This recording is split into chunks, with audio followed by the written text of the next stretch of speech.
fui yo la que le dije a mi mamá, si tú no dejas a mi papá, yo me voy de la casa. Si te das cuenta, fíjate la crisis que tienes tú con la imagen de mamá. Pero en el caso de tu mamá tuviste un conflicto con el femenino de tu mamá, un femenino muy vulnerado. Probablemente tus relaciones en adelante, si bien no sufrieron esta violencia física, pudieron haber tenido esa repetición de no merecimiento.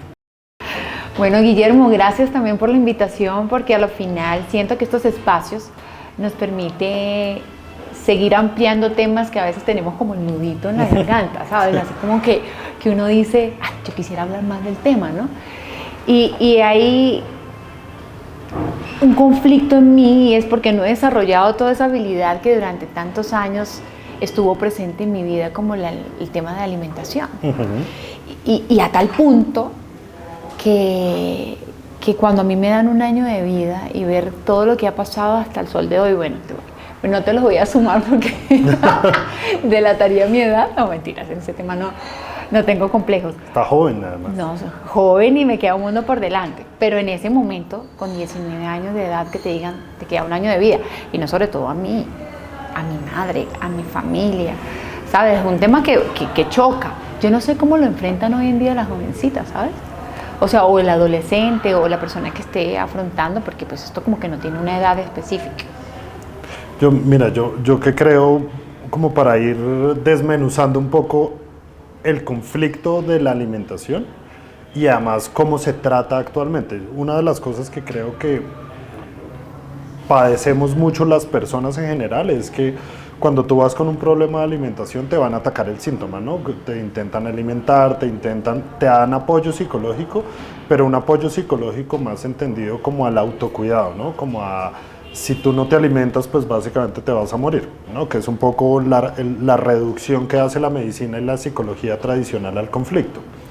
Pero en realidad cuando uno se da cuenta, y probablemente esto te va a hacer algo de clic, y es esos conflictos que tienen que ver con la alimentación, que tienen que ver con trastornos de la alimentación, no sé cuál haya sido tuyo, si fue anorexia o fue bulimia. Las dos. Normalmente vienen de un conflicto que uno tiene con la madre, ¿no? Conflictos de aceptación con la madre, conflictos que uno pueda tener no conscientes, porque al final lo que hablábamos extra cámara, los papás, tú que eres mamá, yo que soy papá, causamos muchas heridas a nuestros hijos sin tener la intención de causarlas, ¿no? Y sobre todo papás de una generación mucho más anterior a la nuestra, que de pronto somos más conscientes, probablemente puedas tener un conflicto de rechazo con tu mamá, hayas tenido un conflicto de autoaceptación con tu mamá, ¿no? De esa necesidad de estar cerca y sentirte aceptada por tu mamá, y que algo detonó ese problema de alimentación. Entonces cuando uno se da cuenta que todos esos problemas de alimentación, no solo el abstenerse a comer, porque el abstenerse a comer también va con algo mucho más debajo de que solo el conflicto con la madre, sino la intención de autodesaparecerse, ¿no? De casi que suicidarse lentamente en ese proceso de rechazo con la madre. Pero también el exceso de comida, o sea, quien come también en exceso, también es un conflicto con la madre. Normalmente todo eso que viene que ver con la alimentación es un conflicto con tu mamá, y ahí piensa cómo era tu relación con tu mamá en esos años anteriores a que se detonara, porque cuando tú arrancas con la bulimia o con la anorexia es como cualquier síntoma, ¿no? Como si te da cáncer, si te da gripa, si te da un dolor de cabeza. El síntoma solo te dice, aquí estoy, ya conflicto tan acumulado que se volvió lo que llaman comúnmente una enfermedad, un trastorno o algo que te está afectando psicológicamente. Mira que siento que al final, cuando me observa mi familia, me observa siempre como una persona fuerte. Pero siento que todo lo que ha generado mi entorno también es con un miedo. Yo siento que el miedo es el que me ha llevado a cometer este tipo de errores. Por ejemplo, mi madre permitió muchos golpes, maltrato de mi papá. ¿Hacia ti? Hacia ella. Ok.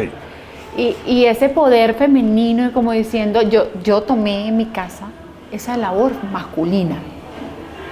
Y esa labor masculina me llevó a un punto de decir, yo hago lo que sea por sacar adelante a mi familia, cuestión que no lo hizo mi papá. Entonces, esa posición y ese miedo, caí. en la anorexia y en la bulimia. Cuestión de que estaba en las mejores plataformas de moda en Colombia, que me abrió las puertas porque yo soy venezolana, pero no quería no estar allí, porque también tenía la necesidad de llevar a mi casa el sustento, sacar Para apoyar a tu familia. mamá. Claro, apoyar a mi mamá, porque fui yo la que le dije a mi mamá, si tú no dejas a mi papá, yo me voy de la casa. Y un día mi papá casi la mata, mi mamá estaba en el hospital y cuando la veo deforme, como un monstruo, le dije, ¿qué esperas? O sea, ¿a dónde nos vas a llevar a todos nosotros? Y en ese momento mi mamá como que me escuchó y dijo, ok, pero yo asumí la responsabilidad de un papá. Y si te das cuenta, fíjate la crisis que tienes tú con la imagen de mamá, ¿no? Cuando tú tienes a una mamá que no hace valer su femenino, porque en esto juega mucho la energía masculina y femenina, ¿no? Todos tenemos esas dos energías. Yo creo que tengo la masculina al 100%. Ya vamos allá. En el caso del femenino, el femenino está buscando ser protegido, proveído, abrazado, amado, que tanto hombres como mujeres lo tenemos. Pero en el caso de tu mamá tuviste un conflicto con el femenino de tu mamá, un femenino muy vulnerado. Probablemente tus relaciones en adelante, si bien no sufrieron esta violencia física, pudieron haber tenido esa repetición de no merecimiento. Hombres que de pronto te abandonaron, hombres que de pronto no te dieron el amor suficiente y no te proveyeron el amor suficiente, repitiendo este conflicto con tu madre que se ve en un síntoma con la alimentación. Porque tienes conflicto completamente con la visión de madre, ¿no? Con esa visión de lo que debe ser el femenino de una mujer en ese proceso de abrazarse. Entonces el femenino, digamos que hablándolo generacionalmente, tu femenino está absolutamente y completamente herido, porque es un femenino que nunca ha merecido. Y en ese merecimiento entraste en conflicto con la alimentación porque tú no merecías amor, no merecías sentirte viva y querías desaparecer en ese proceso de femenino. Y te polarizas. Entonces arrancas en tu masculino y te vas a tu masculino a trabajar, a proveer, a ser el hombre de la casa, por llamarlo de alguna manera, y sigues en ese rechazo de conflicto con tu mamá hasta que seguramente paras y de alguna manera entiendes que parte de la construcción no es lo que hace tu mamá, sino es hacerse cargo del femenino, ¿no? No es culpa de tu mamá haberse dejado golpear, porque seguramente su mamá, su abuela, Sí, su trae bisabuela, una carga generacional. traen una carga ahí encima de un femenino que no se sentía merecedor de amor y no se sentía valorado.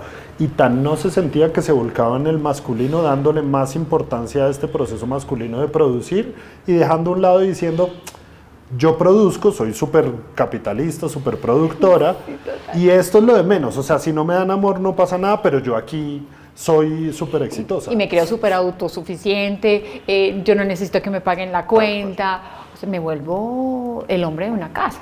Exactamente, y ahí seguramente puede entrar en desbalance tu matrimonio, tus relaciones de pareja. Probablemente durante tu época, antes de que te casaras, conectaste con muchos hombres con su energía masculina muy débil, donde después de un tiempo tú empezabas a observar y a darte cuenta que esos hombres no te podían proveer la seguridad que ya tú te proveías, entonces empezabas la hipergamia, ¿no? Este hombre no es suficiente para mí, ¿no? No produce, no tiene, no me da esa seguridad, entonces yo soy más, y entonces casi que te vuelves la mamá de ese hombre, pierdes deseo sexual y se va, pierdes toda la admiración que es parte de la gasolina que mueve las relaciones, en la admiración, y se iban y se iban y se iban. Y no sé si en tu proceso de tu matrimonio hayas tenido ese mismo patrón repetido. Empezando a entender que no todo es responsabilidad de la pareja, es decir, que no todo tiene que ver con el otro, más bien, que el otro solo es un espejo que te está mostrando precisamente qué es lo que debes trabajar. Entonces uno empieza a agradecer ese conflicto. Entonces dices, ya hoy te estoy dando una llave aquí para decir, una de las cosas que debes trabajar es ese femenino herido, ese femenino que se permitió lastimarse, esa imagen del femenino en el que tuviste a tu mamá reventada, golpeada, agredida por el masculino de tu casa, que son esas dos energías, porque también ahorita empezamos a hablar del masculino, y ese femenino herido que no merece amor, que no se siente amado, que no se siente suficiente y privilegia la energía masculina, es en lo que estás hoy, estás completamente polarizada. ¿A dónde debes empezar a trabajar? A ese femenino, a sanar a tus ancestros femeninos, a empezar a hacer trabajo. Ahorita extra cámara te doy un par de tips Si no nos de cómo quedamos empezar todo el día a trabajarlos y hablando. herramientas para empezar a sanar eso. Sé que eres una mujer que de fe hacia el cristianismo.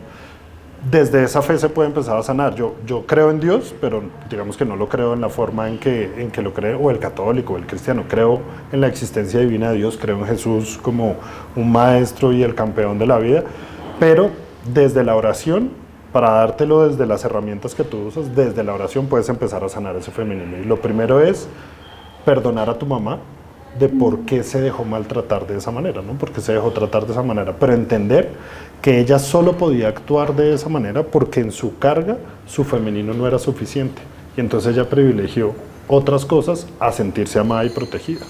Y cuando empiezas a sanar este femenino, que es el de tu mamá, que es el directo, vas a empezar a entender muchas cosas de ti, pero además tienes un problema con el masculino, y es que viste a tu masculino agredir. Entonces tienes un rechazo hacia tu papá. Seguramente hay muchas cosas que tienes borradas de tu masculino. Total, la verdad es que puedo contar con las manos y me sobran dedos de las veces que lo he visto. Entonces ahí... Sí, hay un vacío, o sea, hay un momento que uno voltea y dice, ¿será que yo en algún momento he necesitado hablar con mi papá? O en algún momento he necesitado gritarle o exteriorizarle muchas cosas que a la final yo no lo hice, porque salí huyendo de todo este conflicto y preferí tomar riendas y sacar a mi familia adelante, pero la verdad es que yo nunca me he sentado a hablar con mi papá. Entonces además tienes una herida de abandono, porque con independencia de que haya sido consciente o no consciente el abandono, o sea, el que se muere, el que se va de viaje, el que normalmente no es tan presente genera herida de abandono. En tu caso hay un abandono deliberado, ¿no? Es decir, no hay presencia masculina y la poca presencia masculina que hubo fue una presencia masculina que le hizo daño a tu femenino, ¿no? Sí. Entonces ahí está el rechazo y tu alimentación.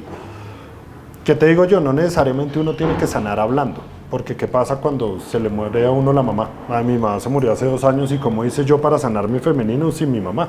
¿No? Entonces a través de ejercicios de oración, meditación, empiezas a tener un encuentro con tu papá y es primero decir, aceptar a tu papá, ¿no? Seguramente tu papá no es malo per se, es malo porque también a él le enseñaron que esa era la forma en que se ejercía la masculinidad, que la masculinidad se ejercía a través del control, de los golpes, de someter al femenino. Sí, seguramente su proceso fue duro también y que lo aplicó de una manera que no era. Hay una frase que es muy bonita, es hacemos lo que podemos con lo que tenemos. Y eso nos permite en un estado de conciencia decir, tal vez, o sea, no le quita la responsabilidad a mi papá de no haberse hecho cargo, a tu papá en tu caso, de no haberse hecho cargo de sanar esas heridas y no maltratar, pero sí te quita a ti el hecho de señalarlo como una víctima o un victimario de algo, sino decir, mi papá no lo podría hacer de otra manera, porque así venía formado, ese era su software, ese era su hardware, no lo podía hacer de otra manera. Ahora lo acepto. Eso no quiere decir que haya estado bien. Digo que no he llegado a ese momento de aceptarlo. Entonces, y de verdad que yo hoy lo reconozco, hoy, o sea, ahorita, porque anteriormente me lo preguntan y yo sé. Ya lo superé. Eso ya lo superé, ya eso es otro cuento, eso ya había pasado, ya el futuro, mira dónde va, yo ya tengo hijos, no sé qué. Pero sí, yo creo que la verdad es que no lo he aceptado, porque pues siento que me duele. Y ese proceso en la dualidad que tú tienes es aceptar que tu mamá tampoco fue la mejor mamá, ¿no? Uno se echa muchos cuentos de niños y yo pongo este ejemplo muy seguido y es, a mí me preguntaron alguna vez si mi niñez había sido feliz y yo siempre decía que sí, porque yo en mi cabeza me había contado historias, pero fue una niñez muy sola, no porque mis papás me abandonaran deliberadamente, sino porque salían a trabajar y yo me levantaba y me dormía solo. Hacía mi almuerzo solo, teníamos, digamos que no una escasez muy grande, pero sí muchas limitaciones que no permitían. Y sanar esos dos aspectos y decir, bueno, mi mamá no fue la mejor mamá por estos aspectos, humanizarla, ¿no? Porque tendemos a idealizar a nuestros papá y mamá. Perfectos y quedan Entonces, todo. no, son divinos. Humanizar a tu mamá y decir, pucha, mi mamá también se equivocó, no supo poner límites, no supo valorar ese femenino, pero es que no podía hacer otra cosa, igual. Con lo que tenía, hizo lo que podía. Y mi papá no supo honrar su masculino para proteger y amar a ese femenino que está en conflicto contigo y tu alimentación.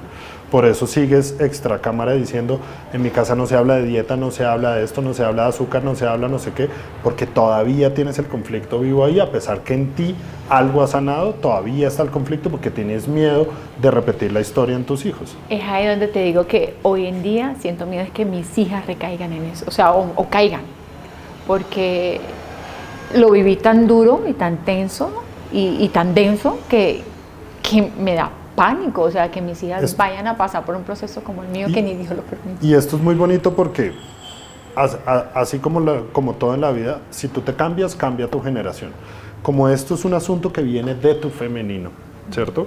En ese no merecimiento, en esa necesidad de el rechazo hacia tu mamá te generó seguramente ese problema y el rechazo no por mala, ¿no? Porque fuiste solidaria, la acompañaste, la ayudaste y la apoyaste a que saliera de ahí. Fue increíble, mi madre es una mujer increíble. Pero aún a eso estaba rechazando ese femenino, ¿no? Ese femenino. Entonces, humanizarlo y sanar ese linaje femenino a ti te permite romper el círculo hacia tus hijas. Porque si no, tus hijas, de pronto no con la alimentación, de pronto no necesariamente con la anorexia y la bulimia, de pronto con la excesiva alimentación, de pronto de otra manera se genera la repetición del patrón de ese femenino y del abuso de ese masculino. Entonces, si tú logras coger ese femenino hoy que está tan roto y que seguramente tú también lo tienes roto, donde dices, pucha, yo privilegio trabajar y de pronto dedicarme, hoy sé que estás en otro plan de dedicarte más a la familia, pero me hicieron ruido muchas cosas y me llegan muchos mensajes en los que decías, voy a dedicarme a la familia, voy a dedicarme a mis hijos, voy a dedicarme a mi matrimonio, y yo te iba a hacer una pregunta ahí, te iba a decir, ¿y tú? ¿Dónde estás tú? ¿No? Si yo te preguntara hoy y te dijera, ¿cuáles son los grandes amores de tu vida? Enuméramelos. De 1, 2, 3. Bueno, en primer lugar mi mamá. O bueno, en primer lugar Dios, creería, Ajá. porque soy súper creyente. 2, mi mamá. 3, mis hijas. 4, mi esposo. No tiene que haber yo. quinto. ¿No? Imagínate en qué lugar te estás poniendo tú. Uf, sí. Y las decisiones que estás tomando y desde dónde las estás tomando. No, está bien tener, Dios está primero que todo, digamos que saquémoslo de la terrenalidad, Dios está por encima.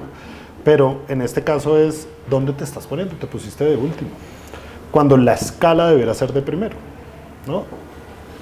Dejo un poco, me voy a tomar un aire, un tiempo sabático para mí, y para mí le voy a poder entregar a mi mamá, le voy a poder entregar a mis hijas y a mi esposo, ¿sí? Porque si no te construyes a ti, si no te trabajas a ti, por más esfuerzos que hagas en ese proceso de la responsabilidad, porque tú sientas que de pronto dejaste de estar, no era el trabajo. Es que el trabajo te estaba ayudando a evadir el problema, ¿no? De distractor, de ese femenino y ese masculino herido. Entonces era lo que te mantenía ocupado. Hoy seguramente te mantiene ocupada la mente el estar presente con tus hijas, llevarlas, subirlas, bajarlas, que la fiesta, que la cosa, que acompañarlas con tu esposo. ¿Y tú? Entonces, ¿en dónde está tu proceso? Y eso, cuando tú haces esa pregunta, te das cuenta exactamente en qué lugar está el amor propio. Porque es muy fácil hablar de amor propio, pero lo confundimos con autoestima, ¿no? Lo confundimos como yo me siento bien, yo me veo bien en el espejo, pero realmente te estás poniendo de último. Te estás dejando en el último lugar y lo dudaste. Y en quinto yo, como por decir algo. Por eso te dije, no necesariamente tiene que haber quinto. Porque lo estabas tratando de decir, pues me toca decir que yo, porque ya no me queda nadie más. Como que me vino a la mente y yo, bueno, de quinta. Exactamente. Entonces imagínate lo olvidada que te tienes. Y lo difícil que está siendo para ti ocuparte, y sé que es un momento emotivo para ti, y sé que te mueve fibras, pero si no te pones en la escala diferente de la balanza, tus hijas van a repetir el patrón. Últimamente sí siento que soy una mujer como muy fuerte, más fuerte que antes. Como que ya no lloro, como que ahorita como que sí, uno se seca la lágrima, pero no se permite ni siquiera llorar. Hasta mi familia me lo dice como, si tienes que llorar, llora. Y si tienes que, pero no sé, no me salen las lágrimas muchas veces. Y fíjate que eso te muestra el patrón de tu femenino. Es divino lo que estás diciendo. Femenino es intuición, vulnerabilidad, apertura, ternura, cariño. Eso es todo lo que representa el femenino. Yo no puedo llorar. Yo ya no sé llorar. Tienes el femenino absolutamente dañado porque no te estás permitiendo, estás en tu energía masculina. Entonces no estás siendo más fuerte. Lo que pasa es que te acostumbraste a vivir con el dolor. Y en el momento que te acostumbras a vivir con el dolor, te va a salir otro síntoma. Te vas a enfermar de otra cosa, te vas a enfermar del estómago, te van a pasar muchas cosas. Entonces, cuando puedas lograr ocuparte de ese femenino y vulnerabilizarte y llorar como lo estás haciendo ahorita, que sé que estás aguantando para no llorar en cámara, pero se te están saliendo las lágrimas y estás quebrada por dentro, entendiendo lo que está pasando en tu proceso personal, vas a poder fluir. Y una de las cosas que más debes hacer para trabajar tu femenino es permitirte vivir y sentir las emociones, sentir rabia, dolor, porque eso es lo que te va a permitir transitar cada una de esas emociones para que empieces a liberar un poco la carga. Y eso es un acto de amor propio, uno sentirse vulnerable con uno mismo y administrar esa vulnerabilidad. Uno no puede ser vulnerable con todo el mundo, pero administrar esa vulnerabilidad te va a permitir empezar a reconciliarte contigo mismo, porque vuelvo y digo, no estás siendo más fuerte, solo estás poniéndote una coraza para no sentir, y ese no sentir se te va a acumular, hasta que pasa como una presa de agua. En algún momento se va a romper y vas a explotar por algo que no crees, que no sabes qué es. Vas a mandar todo para el carajo, tu trabajo, tu familia. Cuando te das cuenta estás en quién sabe qué lugar del mundo diciendo estoy escapando de mi realidad, cuando lo único que tienes que hacer es bucear tu profundidad y llegar a la profundidad de esas emociones que te rompen, ¿no? que te tocan las fibras. Por ejemplo, el año pasado yo siento que fue un año 2024 de cierre durísimo. O sea, que como que todo el mundo, ¡pum!, se le viene a uno encima, ¿no? Pero que uno a veces no entiende. Yo soy muy creyente, porque desde la vez que el doctor me dijo que me queda un año de vida, yo me aferré mucho a Dios. Me aferré muchísimo, yo decía, yo puedo salir de esta, y yo soy muy fuerte mentalmente. Y hoy en día estoy viva, gracias, pero gracias. Yo me fui a la iglesia, que es la iglesia de mi ciudad, donde yo nací, que fue en Táriba, Venezuela, y es la iglesia de la Virgen de la Consolación de Táriba. Entonces es muy chistoso porque la gente me dice, pero bueno, ¿tú eres cristiana o eres católica? Entonces yo le digo, no, yo... Una mezcla. Tengo un poquito de los dos, y estoy segura, porque yo no puedo ser bautizada cristiana porque yo creo en la Virgen. Claro, no estás 100%... En la Virgen. Y es que no es que el cristianismo no lo crea, la respetan. Pero es que la ponen en otro lugar. La ponen en otro lugar. Yo la tengo presente 100% en mi casa, en mis imágenes. Más, creo que tengo una conexión maravillosa con la Virgen María, pero maravillosa. Después me sentaré contigo y te contaré. Es una gran maestra, además. Es una cosa, es más, he soñado con la Virgen. Es una gran maestra. Y la he soñado en carne y hueso. Ya nos están llamando a cerrar. Entonces, en carne y hueso. Es muy extraño los sueños que he tenido y la conexión que tengo con la Virgen María. Y la tengo presente. Y eso creo que es lo que me lleva hoy en día a tener un poquito de calma en mi vida, ¿sabes? Como que logro con tranquilidad que todo ese 2024 que fue una revolución, hoy en día tener un 2025... Tienes un gran regalo que es la fe, nivelado, ¿no? Yo creo que uno gana mucho con la fe, y es entendiendo la fe como el libre albedrío, ¿no? Eres Dios, eres creadora de tu propia realidad. Eso te lo dice la misma Biblia, ¿no? Yo no estoy inventando. Dios dice, pedid, se os dará, buscad y hallaréis, pero esto no es golpearle a Dios nada más. Esto es pedir, se os dará, es desde el deseo, confía en mí, deposita toda la confianza en Dios, el universo, Buda, para los que crean otras cosas, es lo mismo, es la divinidad, pero tú eres creadora de tu propia realidad. Ahora, ¿qué realidad vas a creer? Porque también Dios en la Biblia te dice, tú estás conmigo, pero no te garantizo que no haya tribulaciones, ¿no? Va a haber tribulaciones. Ahora, deposita la confianza en mí, es lo que dice Dios. Y eso es creer en el proceso. Para los que hablan en otro idioma más, digamos que espiritual, no tan religioso, es creer en el proceso. Creer en Dios es creer en tu propio proceso, es hacerte cargo de tu propio proceso, saber que hay tribulaciones, pero puedes ser el capitán de tu propio barco con Dios al lado, ¿no? Dios es tu guía. Tu intuición es tu guía, y hoy no llegaste de casualidad a esta conversación, sino que Dios te trajo a Seguro. ponerte en el en el momento correcto. El tiempo de Dios es perfecto para decir que es momento de hacerme cargo para sanar todo esto que hemos visto acá y que después podemos ampliar la conversación fuera de cámara para empezar a encontrar herramientas de sanación, porque decidiste darte un tiempo, un par en el trabajo, y Dios te pone en esta conversación para saber el lugar que te estás dando de amor, para que empieces a voltear esa escala, te pongas de primera, y poniéndote de primera empieces a sanar, y ese miedo que tienes de tu hija se te va a acabar el día que empieces a sanarte y a ponerte de primera. 3 consejos que me quieras dar, aparte de los que me acabas de decir. Cortos. Yo creo que necesitas hablar con alguien que te haga ver una perspectiva diferente, que te ayude a llegar al punto, digamos que de entender que ese dolor que hace parte de ti, que esa sombra que traes cargando, que vienes negando hace mucho tiempo, es importante integrarla en tu vida. Lo que pasó con tu mamá, lo que pasó con tu papá, lo que pasó contigo misma, cómo te quisiste hacer daño, es entender que tú te quisiste dañar, te quisiste matar voluntariamente, a pesar de que era inconsciente, era voluntario, era un suicidio en cuotas, módicas cuotas. Hablar primero, ¿no? Además de la oración, yo la oración la asemejo con la meditación para quienes oran y quienes meditamos. Para mí es lo mismo, es un efecto meditativo. Escribir mucho lo que sientes, hazte un diario de todo lo que sientes, saca ahí toda la mierda.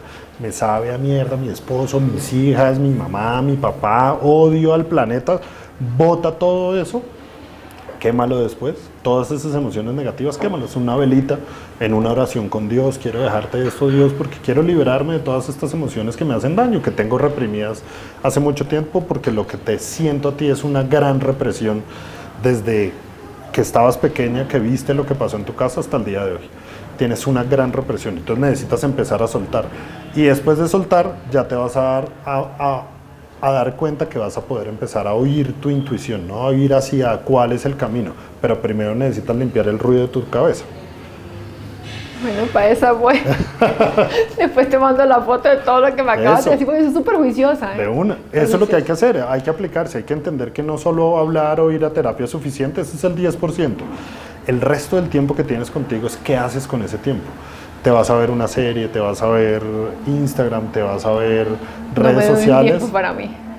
Y no tienes tiempo para oírte a ti misma y decir, pucha, sí, dolió. Y me dolió ver que mi mamá permitiera eso. Y yo lo estoy permitiendo conmigo mismo. Y ahora tengo miedo que se replique con mis hijas. Y humanizar todo ese proceso te va a permitir sanarte a ti y sanar a tus hijas de golpe. Así, esto es acción-reacción. Lo que pasa en ti impacta tu entorno. Gracias. No, con mucho cariño.